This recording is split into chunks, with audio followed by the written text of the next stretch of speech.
আমরা এগুলো বের করে নিয়ে আসছি কম্পিউটার থেকে। দেখেন, 1 নাম্বার, নারীদের সম্পত্তির সমান উত্তরাধিকার নিশ্চিত করতে, নারীদের সম্পত্তির সমান উত্তরাধিকার নিশ্চিত করতে মুসলিম ও হিন্দু উত্তরাধিকারের আইন সংশোধন করা জরুরি।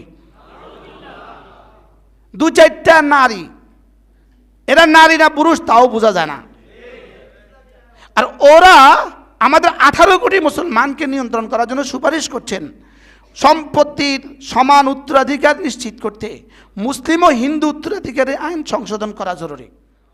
2 নাম্বার, আমাদেরকে সংশোধন করছেন তারা আমাদেরকে সংশোধন করছেন, তারা আমাদেরকে কি করছেন? সংস্কার করছেন, সংস্কার। তারা আমাদেরকে সংস্কার করে দিচ্ছেন। বিবাহের ব্যাপারে তোমার আইন হইতে হবে বহু বিবাহ রোধ করো। বহু বিবাহ কি করো? তো বহু বিবাহ রোধ করে তার জওয়ানের সমস্যা কোথায়? সমস্যার সমাধান কি? তাহলে এটা ইসলামের পক্ষে না ইসলামের বিপক্ষে? মানবো আমরা? একটা একটা করে পয়েন্ট আলোচনা করতে গেলে আমাদের সময় লাগবে বেশি, কিন্তু এটা একটা বুঝেন, এটা মানবতা বিরোধী, মানবতা বিরোধী আইন। কি বিরোধী আইন বলেন? 3 নাম্বার গেল। এবার দেখেন 4 নাম্বার, মাসিক অবস্থায় সহবাস জায়েজ না হারাম? এটা কুসংস্কার, এটা বাদ দিতে হবে। রাষ্ট্রের সংস্কার, রাষ্ট্রের সংস্কার বলেন না, রাষ্ট্রের কি? রাষ্ট্রের সংস্কার। রাষ্ট্রের এই পরিমাণ উপকারী সংস্কার, হ্যাঁ, এই পরিমাণ মানবতা বিরোধী সংস্কার, হ্যাঁ, এটা লিখে দিতে হবে সংবিধানে, হ্যাঁ। অথচ রব্বুল আলামিন কি বলেন? ইয়াসআলুনাকা আনিল মাহিজ কুল হুয়া আযান ফাআতাজিলুন নিসা। ওরা আপনাকে হায়াত সম্পর্কে জিজ্ঞেস করবে, আপনি বলে দেন এটা অনেক কষ্টের, খবরদার এই সময় মেয়েদের কাছে যেও না। ওয়ালা তাকরাবুহুন্না, কাছে যেও না, এই সময় বাদ দাও। সুবহানাল্লাহ বলেন। কে বলছে? আরে বানানেওয়ালা, ফর্মুলা দিবে কে? ব্যবহার পদ্ধতি লিখবে কে? ক্যাটালগ দিবে কে? এবার জেন্ডার সমতা নিশ্চিত করতে হবে। জেন্ডার সমতা নিশ্চিত করতে নীতিমালা প্রণয়ন, বাস্তব পর্যবেক্ষণ ও পরামর্শ প্রদান করে। এখানে ট্রান্সজেন্ডারের বিষয়ে বলা হয়েছে, যার সরাসরি কোরআন ও হাদিসের সাথে সাংঘর্ষিক। ওই গুড়িগাড়ি বস্তা বসা, সেটা কদিন ফিডা খাইছে যে ভুলে গেছে। গত সরকারের শেষ আমলে কদিন যে কি খাইছে? ফিডা খাইছে, এটা আবার ভুলে গেছে, আবার নতুন করে নিয়ে এসছে।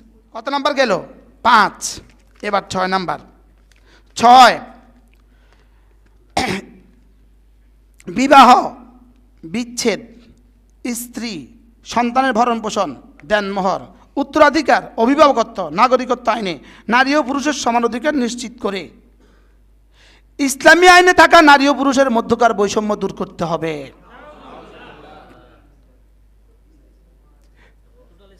হ্যাঁ,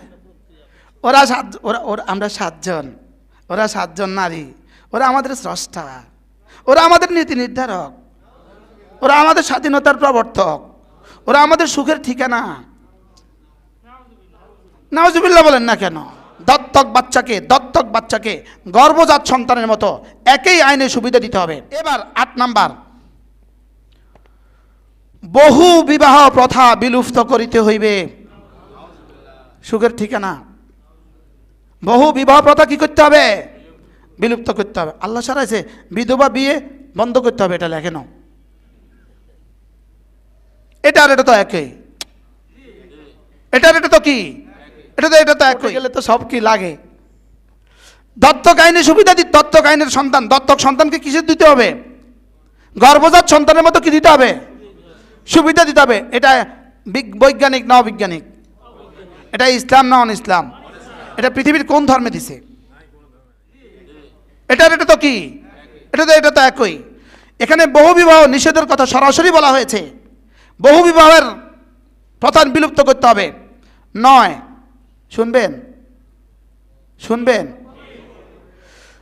শ্রম আইনে যৌনকর্মীকে শ্রমিক হিসাবে স্বীকৃতি দিতে হবে। কি যৌনকর্মীকে কি দিতে হবে? শ্রমিক হিসাবে স্বীকৃতি দিতে হবে। এই শ্রমিক হিসাবে স্বীকৃতি দেওয়ার অর্থ কি?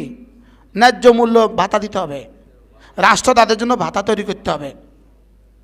2 নাম্বার, শ্রমিক হিসাবে স্বীকৃতি দিতে হবে, তার অসুস্থতার সময় ভাতা দিতে হবে। 3 নাম্বার, শ্রমিক হিসাবে স্বীকৃতি দিতে হবে, তার বার্ধক্যে তাকে পেনশন দিতে হবে।